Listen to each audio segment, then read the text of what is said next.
Good morning. Till the year 2019, I had been working in a very famous arts and science college in the state of Karnataka. Those days, I had a large number of colleagues who hold very high degrees in science subjects such as physics, chemistry, and biology. Those days, I had been very religious and I didn't feel any difference between me and them because they too were very religious. We often went together for prayers. In fact, I really enjoyed it. But now, when I think as a free thinker, I feel there was something very contradictory in their behavior, in their attitude towards religion, because there is a huge difference between me and them. I have only primary knowledge in science, but they are well equipped with scientific knowledge, well equipped with scientific facts, but still the religiosity is same.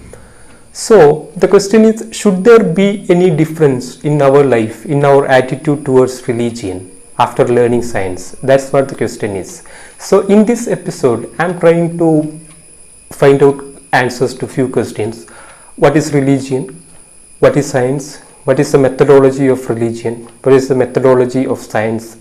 What is the relationship between science and religion? Can a person be religious and scientific at the same time? Is there any scope for a reconciliation between science and religion? These are the questions I am trying to answer, and I'll share my thoughts with you. Before that, my dear listeners, welcome to my YouTube channel once again, Talk on Reason with Sharon Sapien.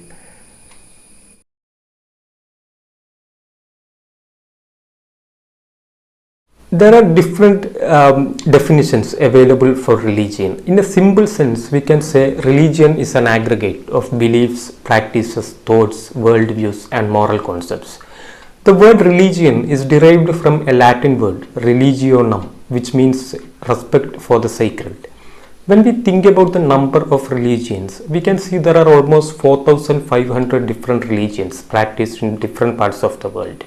There are religions with God, without God, with a holy text, without a holy text. There are religions which are formed in 20th century. There are religions which claims thousands of years of traditions, and so on. If you try to find out something which is very common to all religions, or at least the well-organized religions such as Abrahamic religions, at least 4 facts you can find out. Firstly, all these religions believe in a supernatural power and its intervention on earth.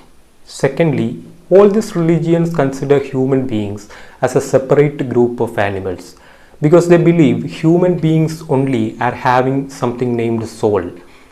Soul is something which is immortal. Thirdly, all these religions believe in life after death. Life after death can be different. For example, the soul which is immortal can go to hell or heaven after death, or it can get a rebirth on earth once again, one more life on earth.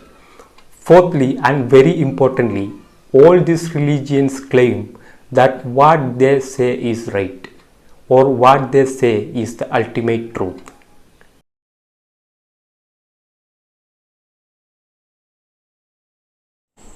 We use the term science with at least 2 different meanings. Firstly, science is a methodology to study about nature, to collect, to acquire knowledge regarding nature, or we can say in science we are trying to learn about reality. Science is something which is mostly close to reality. That's why Richard Dawkins calls science as the poetry of reality, my favorite definition on science.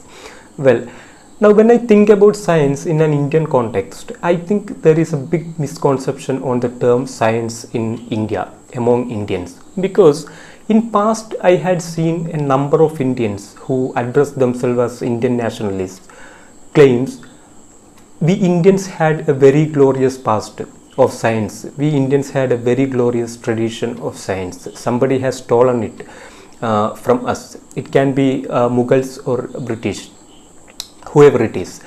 But I think this claim is fake actually. It's not true.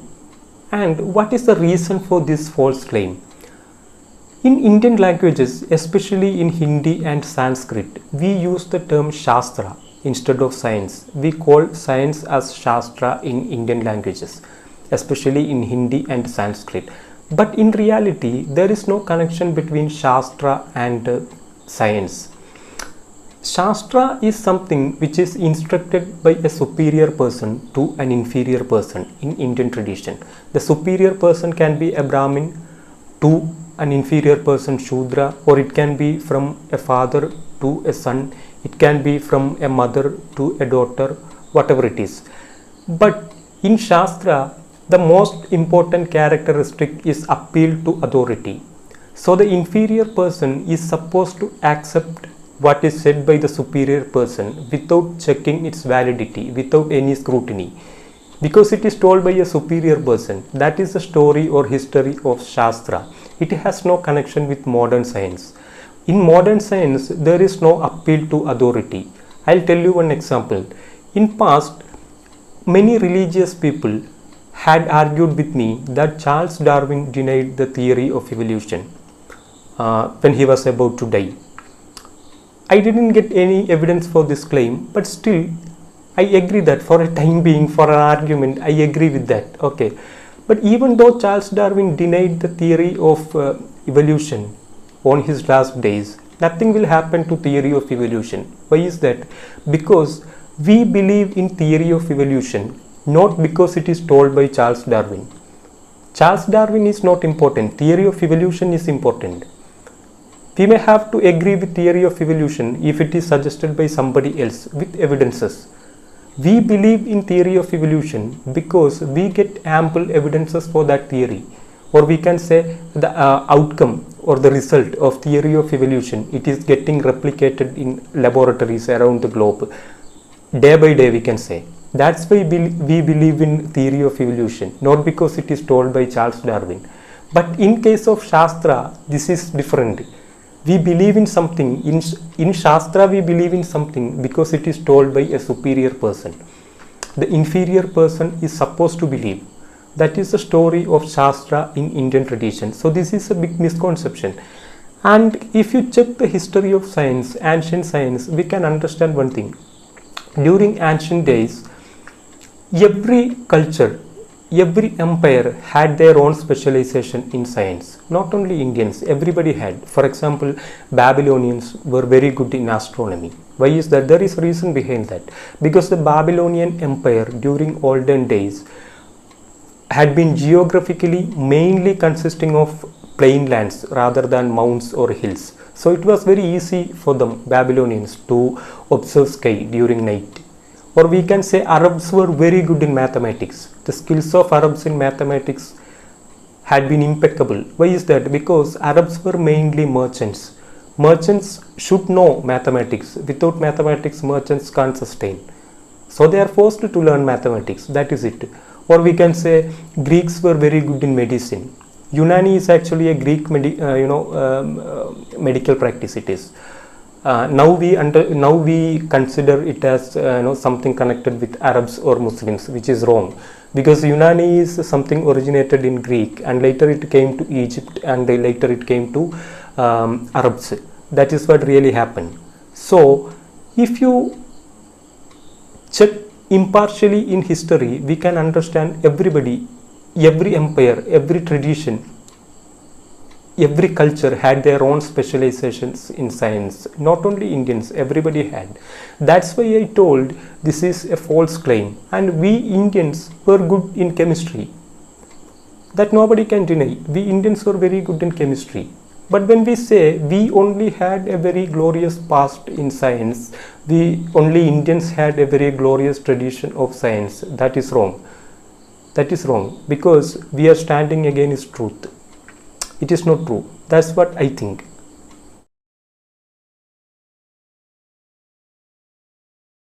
Modern science is actually comparatively younger than you think, because we use the term modern science only after Francis Bacon, who lived in 16th century.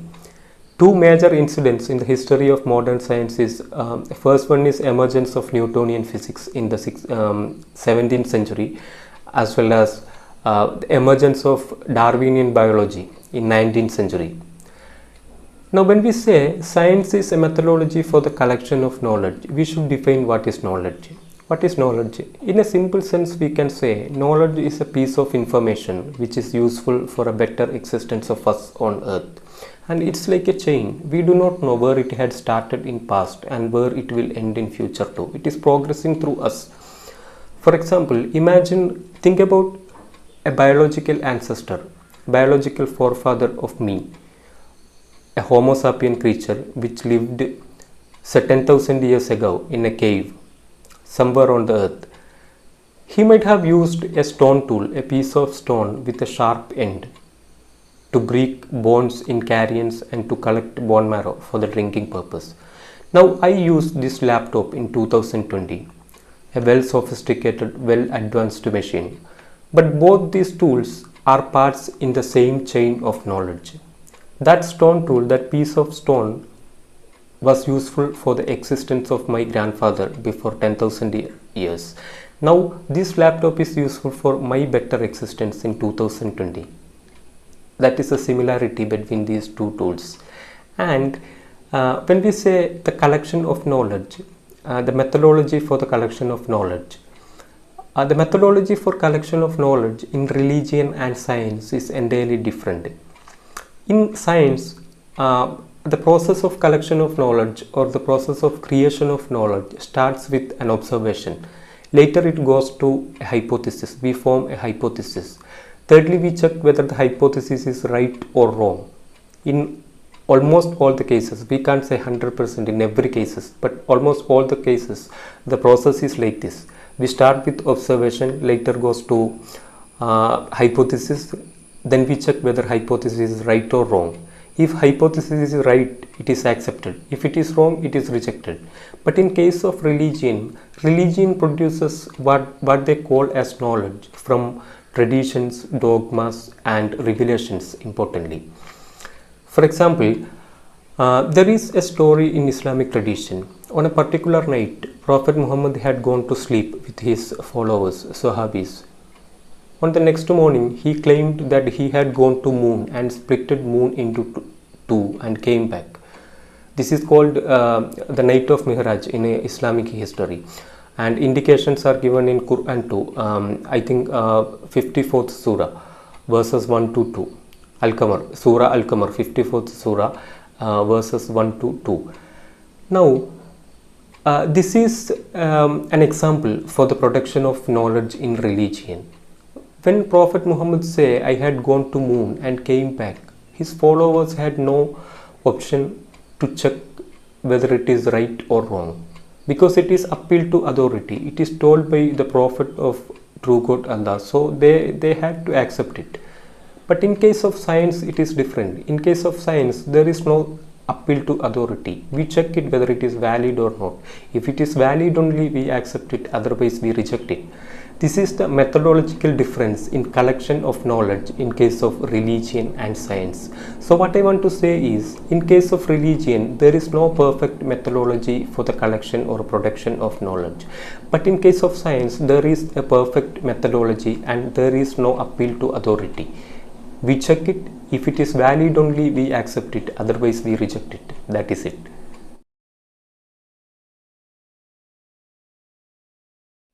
Usually we consider three facts as the characteristic of modern science. First one is universality. What is universality? It's very easy to understand. The end result of a particular scientific experiment will be same irrespective of the person who conducts it or irrespective of the geographicality in which it is getting conducted. For example, I'll tell one example from day-to-day life. It will be easy to understand. Suppose you imagine that you feel fever and you swallow a paracetamol tablet and get cured. The result of this experiment will be same if it is organized in China or in Africa. A Chinese personnel will also get cure from fever, and a person who lives in Africa also will get a cure from fever if he swallows the same paracetamol tablet. That's why we say science has universality as a feature. But in case of religion, it is different. For example, yesterday I have seen a lady who firmly believes that she got cure from COVID-19 because of the blessings of Jesus Christ. Fine, I agree with that. But the problem is, we know the condition of Italy. Last few months, almost 35 to 40,000 people have expired in Italy because of COVID-19. A large majority of them were Catholics. They too prayed to Jesus Christ, but they didn't get any blessing. They didn't get cure. So somewhere it happens, somewhere it doesn't happen. That's why we say science has universality as a feature, but religion has no universality as a feature.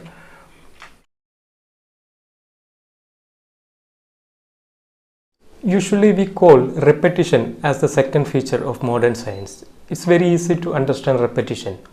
Repetition means the end result of any scientific experiment will be repetitive in nature, should be repetitive in nature to be called as scientific. We'll go back to the previous example of swallowing paracetamol tablet. The result will be same whenever you do the same experiment. It will happen not only today, tomorrow or day after tomorrow, or whenever you do, you will get the same result. But it is different in case of religious practices, religious beliefs. For example, I know a person who had been suffering from cancer, esophageal cancer. So what he had done is, since he was religious, he went for a meditation. He met a priest and went for a meditation, and those days he got cured. In the sense, he claimed that he got cured. We do not know what was his diagnosis exactly, because he never went to any modern medicine hospitals. But after few years, cancer reappeared again. But this time, he again went for meditation, but he didn't get any result. And the doctors who treated him lastly told that he was very late for the medication, because he was waiting for the result of the meditation. So this is what happens in case of religious practices. That's why we say science has a feature named repetition, but in case of religion, we can't call repetition as a feature of religion or religious practices.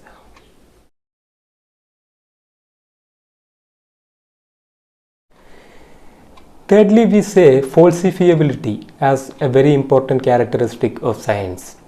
This characteristic is coined by Karl Popper, a famous historian and philosopher of science in the 19th century. What is falsifiability? It is easy to understand. When science make an argument, a scientific argument, science will tell the way how to prove it wrong too. That is what falsifiability is. For example, if you want to prove the theory of evolution is wrong, there is a possibility which is suggested by science itself. What is that?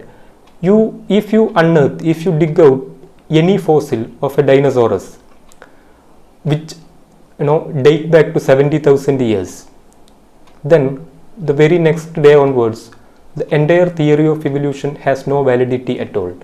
Because when you unearth a fossil of a dinosaurus which date back to 70,000 years, it means once upon a time dinosaurs as well as human beings shared the surface of Earth, which is entirely wrong according to the assumptions of theory of evolution. According to the theory of evolution, dinosaurs got extinct before millions of years, whereas human beings are comparatively very new. Just 70,000 years or 1 lakh years of history we have, modern human beings, Homo sapiens sapiens. So when you come out with a dinosaurus fossil which date back to 70,000 years ago, the very next moment onwards, theory of evolution has no validity at all. We can say it is entirely wrong. But it will never happen. That is the credibility of theory of evolution. That's why we say science has falsifiability as a feature. But in case of religion, there is no falsifiability. For example, you think about a religious claim. Suppose I claim that I had a conversation with my grandfather who expired before 10 years. 10 years ago he expired, but yesterday night I had a conversation with him. This is what the claim of me. But the problem is, when I make this claim, there is no way to prove it either right or wrong. We can't prove it as wrong, we can't prove it as right too, because there is no methodology. It's a personal experience. Only I had that experience. Nobody else in the entire world didn't have that experience. So it's not possible to prove either right or wrong. Religious tradition, religious stories are always filled with these sort of experiences. Say Jibril appears before Prophet Muhammad in the cave Hira, or the angel Gabriel appears before Virgin Mary to inform her about the birth of Jesus, and so on. So many stories. But the problem of those stories can be said like this: there is no falsifiability. Nobody can prove either it is right or wrong. That is what the problem of religious stories. That's why we say science has a feature, falsifiability, where religion has no falsifiability at all.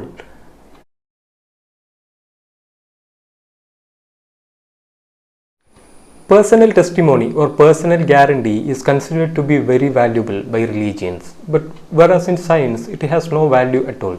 I'll tell one example. Have you ever heard of Fatima incident? There is an incident called Fatima in the history of Catholic Church, which is very famous.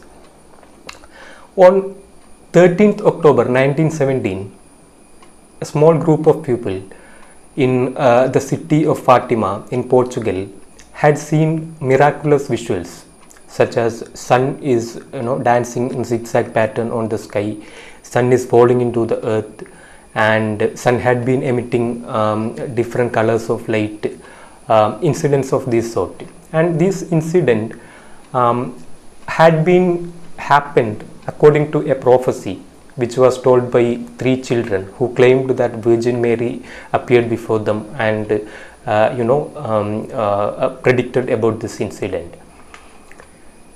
If you ask with any Catholic about the genuineness of this incident, he or she will say it is told by a group of people. Many people had the experience. That is what the genuineness of that particular experience. But we know in reality such an incident will never happen.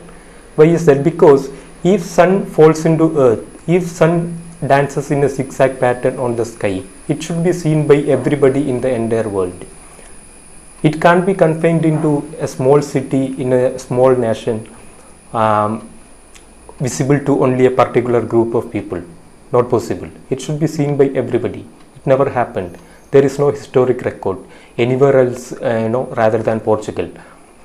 So we believe that incident, the reason for this incident can be a group hallucination of a group of people, because it is happened according to the prophecy of Virgin Mary too. So the possibility is high for a group hallucination, since it's a religious event. Now, these sort of personal testimonies, these sort of personal experiences, personal guarantees has no value in science. For example, have you ever seen a tablet which is introduced, an advertisement in which a tablet is introduced by a celebrity and say, I am guarantee for this tablet. If you swallow this tablet, you will get a cure from fever. I am guarantee for this tablet. No, you can't see. Or have you ever seen an advertisement in which a film actress introduces an extra X-ray machine and says this X-ray machine will be exact because I am guarantee for this? No, because personal testimony or personal guarantee has no value in science. If it is something scientific, it will be experienceable to everybody. Everybody can experience it. That is what the credibility of science. So in science, there is no possibility, there is no value for a personal guarantee or testimony, whereas in religion, personal testimony or guarantee can be called as the cornerstone of religions. This is the difference between religion and science.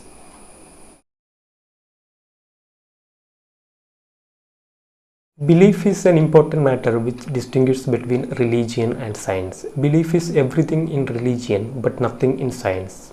If something is scientific, then you believe in or not doesn't matter at all. But in religion, belief is everything.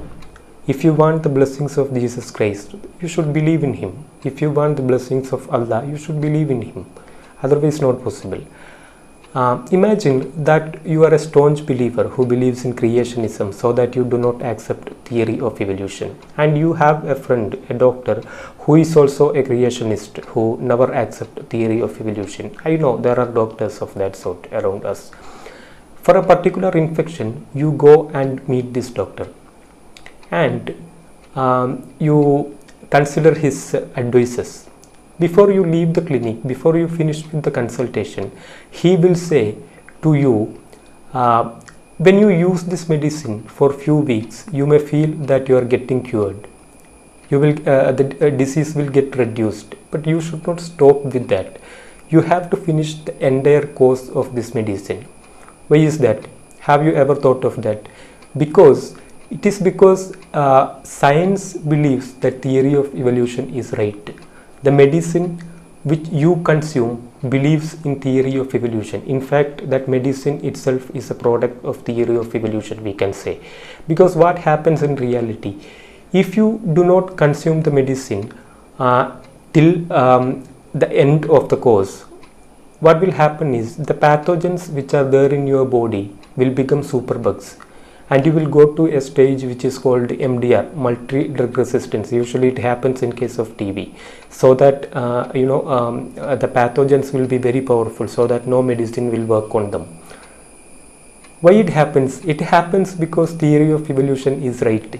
So what I want to say is, if you believe it or not, willingly or unwillingly, you approve that theory of evolution is right. This is true in case of science. That's why I said, if you believe in science or do not believe in science, doesn't matter. That's why John Reisman says, science is not democracy, it's a dictatorship of what? Of evidences. So you approve or not doesn't matter at all in case of science.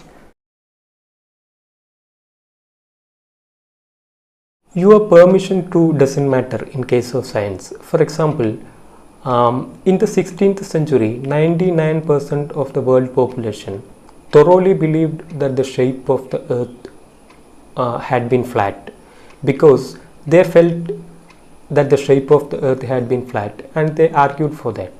But in 2020, 99% of the world population understand the shape of the earth is globe, or we call it as ellipsoid scientifically. Now, in both these cases, in 16th century as well as in 2020, there is no change in the shape of the earth. So your permission, what you think of it, doesn't matter in case of science. Otherwise, it will be very funny. It is like, earth was flat in the beginning of 16th century. Then gradually earth thought, okay, the opinion of people are changing, so I should change my shape into, round. It is too funny. So your permission doesn't matter in case of science. If something is scientific, if you permit or do not permit, it will be scientific. That is it. If you permit and accept, then you can be in reality. Otherwise, you are standing away from reality. That is it.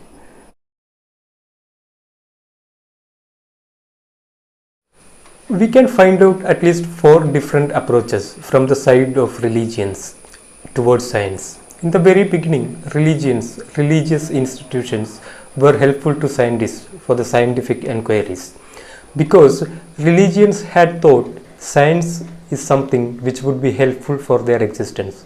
So when science develops, it will come out with lot of evidences which would be helpful to prove the religious beliefs are right.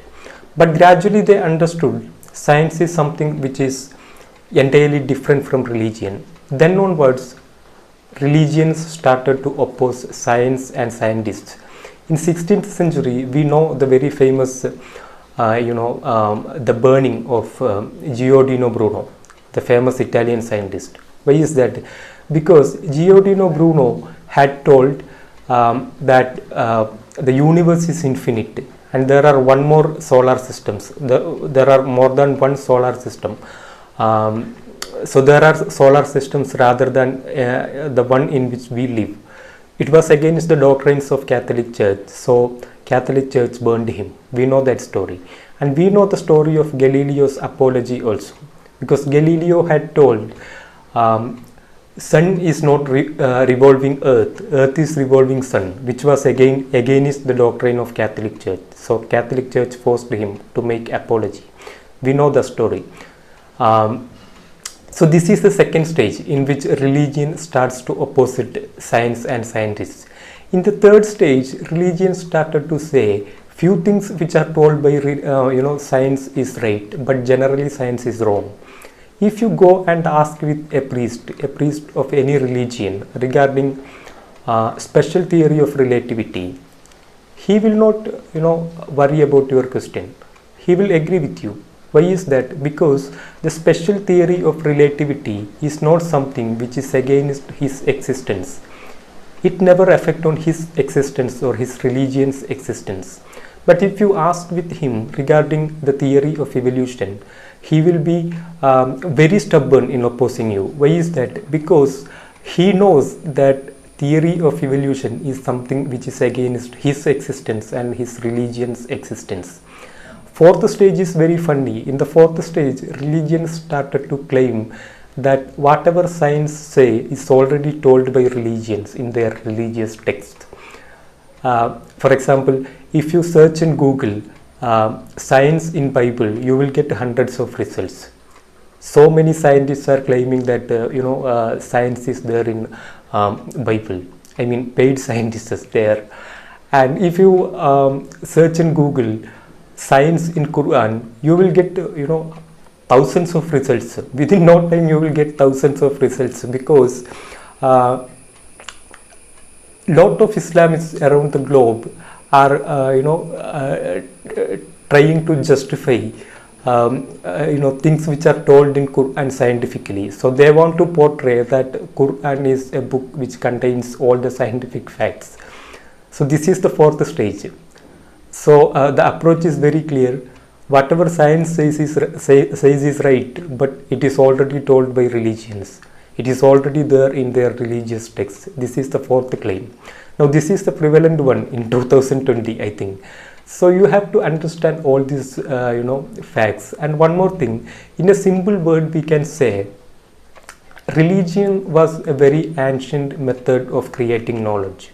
But gradually we understood religion as a way of creating knowledge or way of collecting knowledge was not sufficient for our existence. So we started a new methodology of collecting knowledge. That is what science is. So when science is there, actually religion is not needed. That is what I want to tell you. And the ultimate question, can a person be scientific and religious at the same time? My answer is no, you can't. Because when you say you believe in religion, you are believing in supernatural power. God is a supernatural power without any evidences. Science will not approve in supernatural powers without any evidences.